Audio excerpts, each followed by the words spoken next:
Greetings everyone. Welcome to this lecture of Indian polity. I am Amit Kumar. Dear students, in this video we are going to discuss one of the minute but very crucial concept of Indian polity, that is parliamentary sovereignty versus parliamentary supremacy.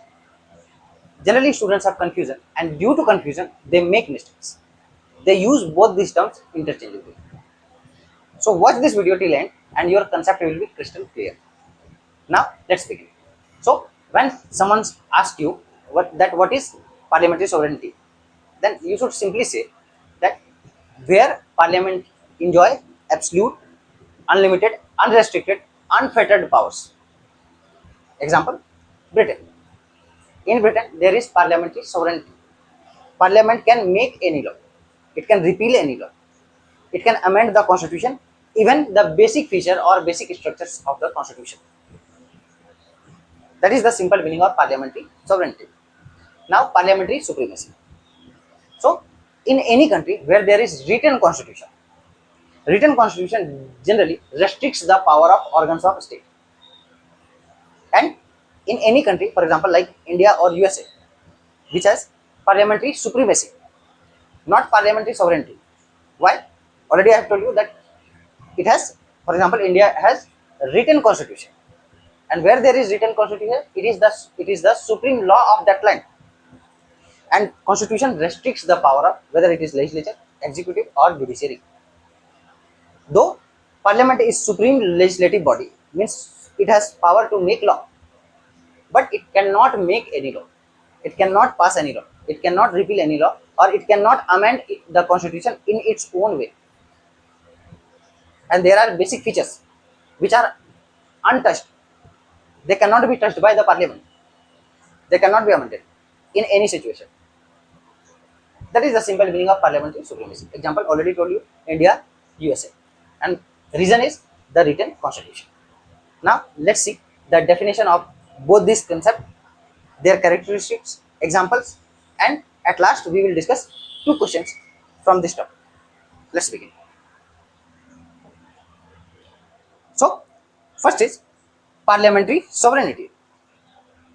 It refers to absolute and unlimited authority of parliament. Right? Already I have told you, absolute, unlimited, unrestricted, unfettered powers of parliament regarding to make, amend or repeal any law, including constitutional provisions, without being subject to external legal constraints or higher authority. So simply, it can make any law, it can repeal any law, it can amend the constitution in its own way, right? And without being subject to external legal constraints. External legal constraints means there is no judicial restriction. For example, in India, the Supreme Court has power of judicial review to review the acts passed by parliament or any amendment passed by the parliament. And after using the power of judicial review, the Supreme Court can look into the matter, whether it is as per the constitution or not. If it violates the provisions of constitution, that law or that constitutional amendment can be struck down. But in any country, for example like Britain, where there is parliamentary sovereignty, right, there are no legal or external legal constraints, no legal restrictions or higher authority. Higher authority means, which is the higher authority or supreme authority? It is the constitution. But as I told you that the reason of parliamentary sovereignty or existence of parliamentary sovereignty is what is unwritten constitution.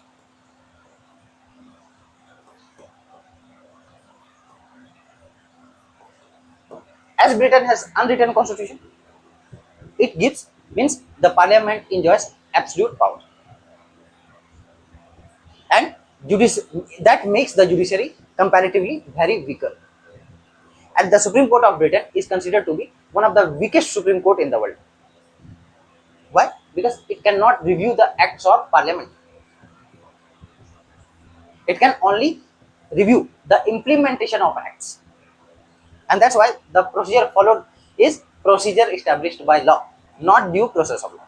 I hope you know the difference between procedure established by law and due process of law, right? So this is the definition of parliamentary sovereignty.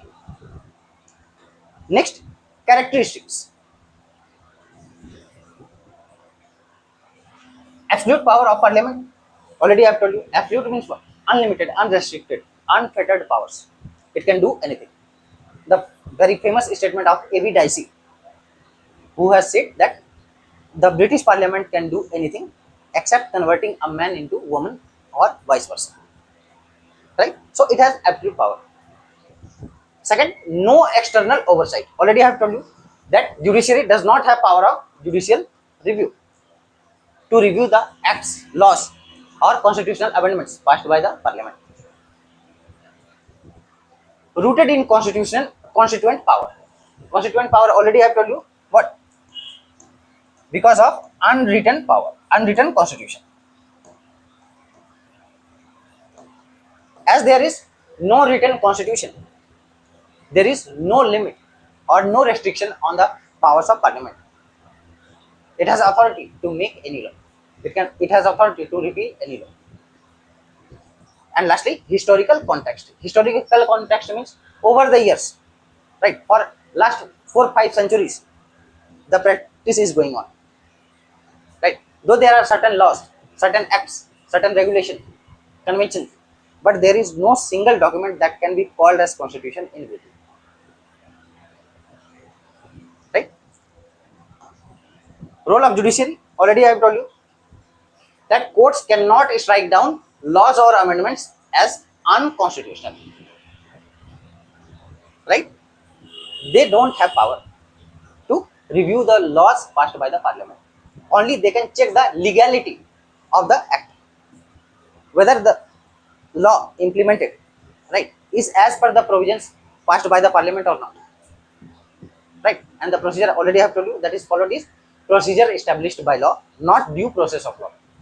And in brief, I would like to tell you that the application of procedure established by law is comparatively narrow, right, in comparison to due process of law. Means the application of due process of law is wider as comparison to procedure established by law. So in Britain, procedure established by law is followed, not due process of law is followed.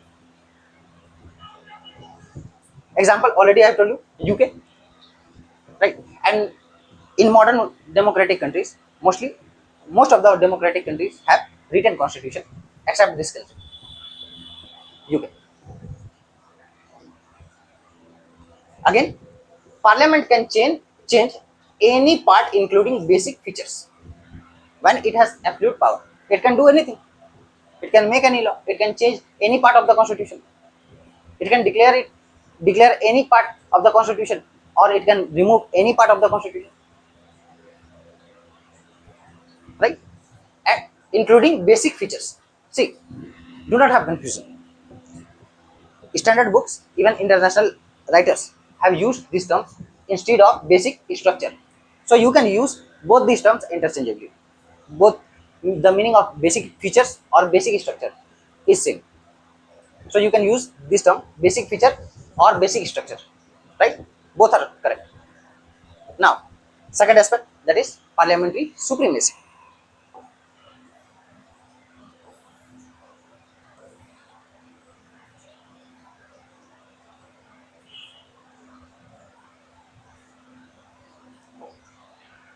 So it refers to parliament's legislative authority within the framework of a constitution, right? Suppose this is constitution, the legislature, executive or judiciary will have to function within the ambit of the constitution. They cannot go beyond constitution. They cannot violate constitutional provisions, right? So parliament's legislative authority within the framework of a constitution, it will always means its powers are checked or limited by the constitution, but subject to constitutional limits. Already I have told you. And judicial review, right? Judicial review. See, where there is written constitution, Generally, written constitution establishes the concept known as separation of power. Separation of power. Legislature, executive, judiciary. Right? They function, they enjoy their power, but within their limit of constitution. Right? And again, one organ of state cannot act in arbitrary manner, and if it acts in arbitrary manner, there is another concept known as method of checks and balance. Checks and balance. Checks and balance means when one organ of state acts in arbitrary manner, then another organ will check its authority.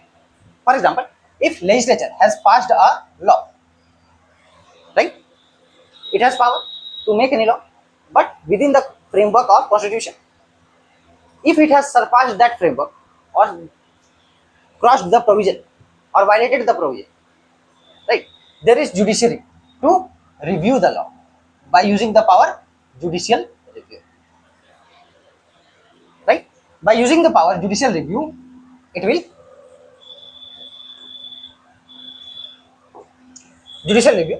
review the law passed by the parliament, and if it violates the constitutional provisions, it can declare that unconstitutional or it can struck down that.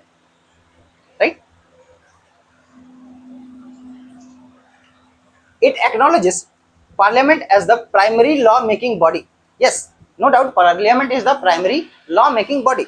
That is the simple meaning of parliamentary supremacy, that you are supreme. Nobody can take your power of law making. But listen, one more question arises, that can judiciary make law? The answer is yes. But in exceptional situations, generally parliament is the supreme law making body. Right?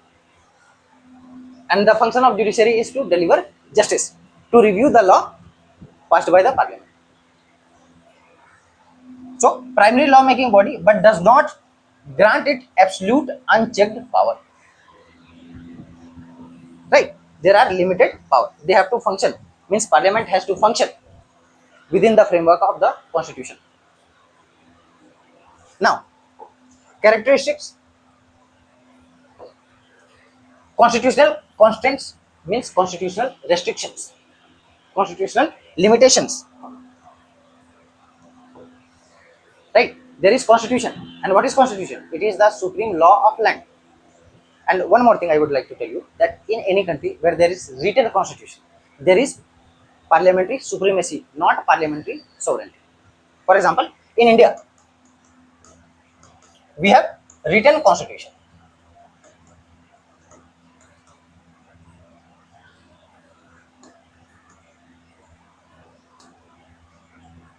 Written constitution. And due to written constitution, we have constitutional supremacy, not parliamentary sovereignty. We have constitutional supremacy.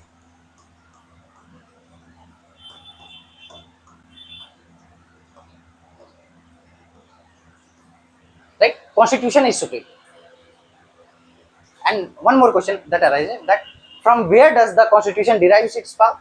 It is we the people of India.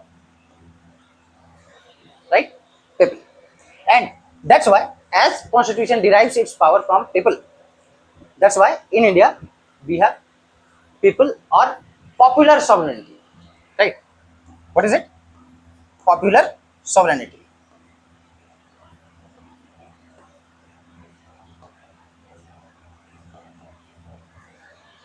Right? Even the constitution derives its power from people of India, and that's why in India we have popular sovereignty. In simple terms, you can say that people's sovereignty. We are supreme.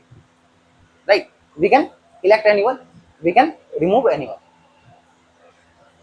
Right? We have written the constitution ourselves.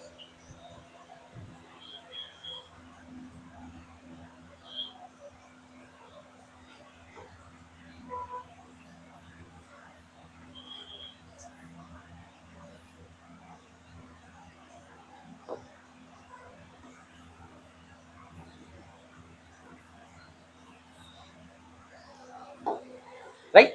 Again, judicial oversight. Judicial oversight, already I told you that in any country where there is written constitution, there is parliamentary supremacy, and parliamentary supremacy is established by whom? By means judiciary.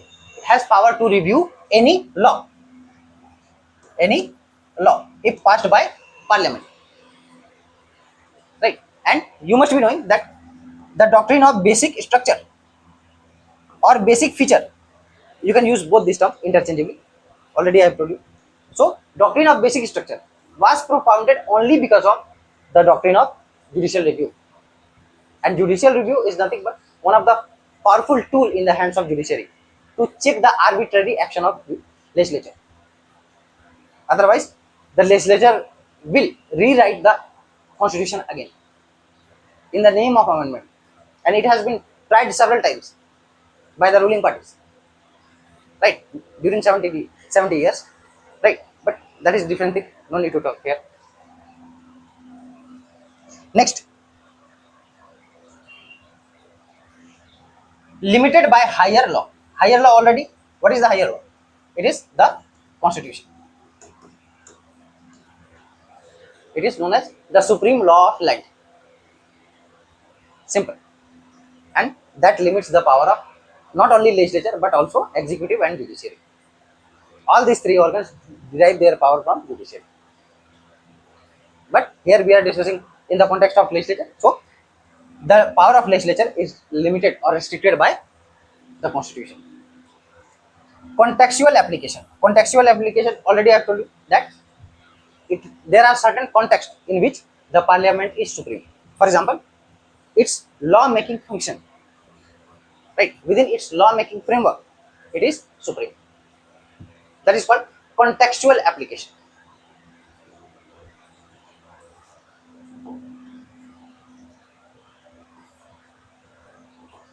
Role of judiciary here, where there is parliamentary supremacy, judiciary plays very crucial role. It checks the arbitrary action of legislature, right?